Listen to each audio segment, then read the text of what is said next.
Bonjour à tous, dans cette vidéo, nous allons voir comment résoudre une équation différentielle du type y' égale ay plus b, où a et b sont des constantes.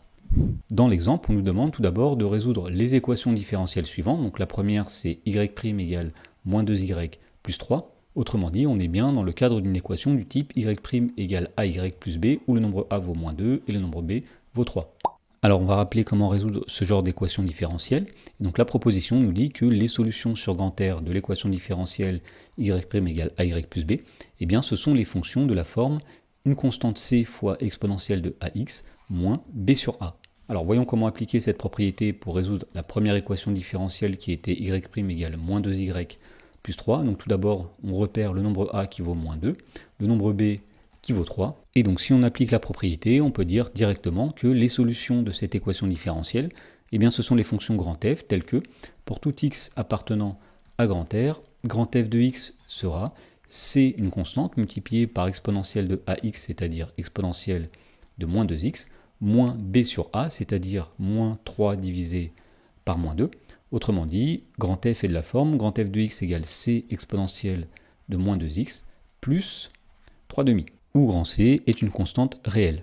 Dans la question B, on nous demandait de résoudre cette fois-ci l'équation différentielle 3y' moins 5y plus 6 égale 0. Et donc pour résoudre cette équation différentielle, il va falloir d'abord se ramener à une équation du type y' égale ay plus b.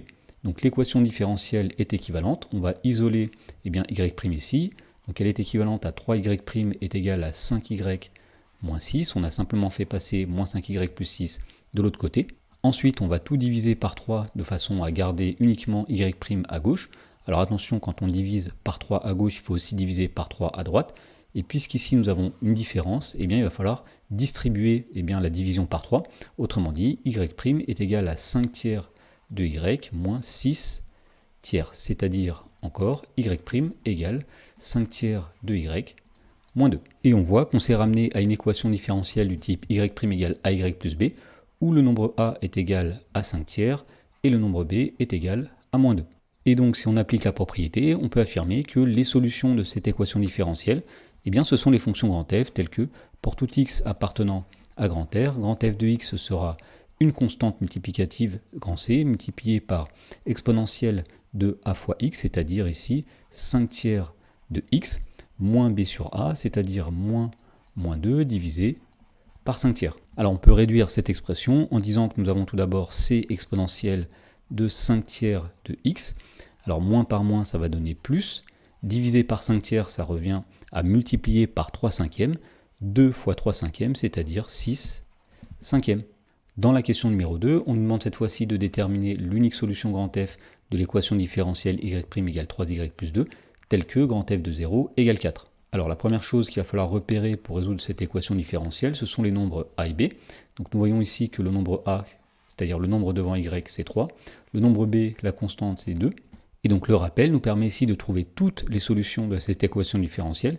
Eh bien les solutions de cette équation différentielle, ce sont les fonctions grand F, telles que pour tout x appartenant à grand f de x est égal à une constante c multipliée par exponentielle de ax, c'est-à-dire 3x, moins b sur a, c'est-à-dire ici moins 2 divisé par 3. Voilà, donc on a toutes les solutions de cette équation différentielle et nous voulons ici l'unique solution telle que grand f de 0 égale 4. Donc pour cela, il va falloir trouver la constante c qui correspond à grand f de 0 égale 4 et donc nous allons résoudre ici l'équation grand f de 0 égale 4. Alors cette équation est équivalente. Lorsqu'on remplace tous les x par 0, donc nous avons ici c multiplié par exponentielle de 3 fois 0 moins 2 tiers qui doit être égal à 4. Alors ceci est équivalent à c multiplié par exponentielle de 3 fois 0, c'est-à-dire exponentielle de 0, c'est-à-dire 1. Donc nous avons tout simplement c moins 2 tiers qui est égal à 4. Et donc pour trouver c, nous allons faire passer moins 2 tiers de l'autre côté, et on trouve que c est égal à 4 plus 2 tiers, autrement dit 14 tiers. Et donc on en déduit que l'unique solution telle que grand f de 0 égale 4, eh bien c'est la fonction grand f telle que pour tout x appartenant à grand f de x est égal. Alors la constante c, nous l'avons trouvée, c'est 14 tiers multiplié par exponentielle de 3x moins 2 tiers.